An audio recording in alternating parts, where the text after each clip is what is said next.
For decades, the 24 game has helped children get excited about mathematics.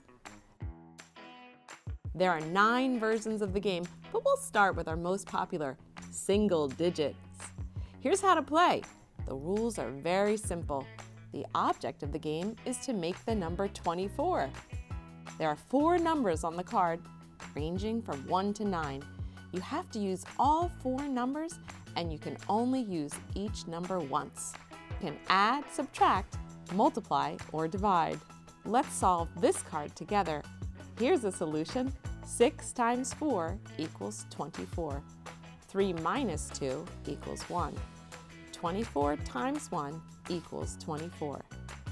Many of the 24 cards have more than one solution.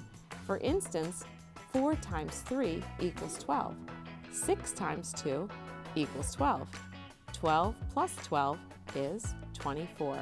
Each card has 1, 2, or 3 dots in the corner. The dots indicate the degree of difficulty. 1-dot cards are the easiest.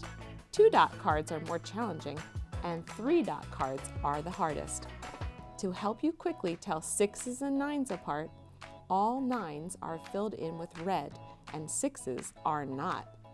When playing with a group, place the deck of cards in the middle. The first player to touch the card has an opportunity to solve it. If the solution is correct, that player keeps the card. The dots on the card become points. A 1-dot card is worth 1 point, 2-dot cards are worth 2 points, and 3-dot cards are worth 3 points.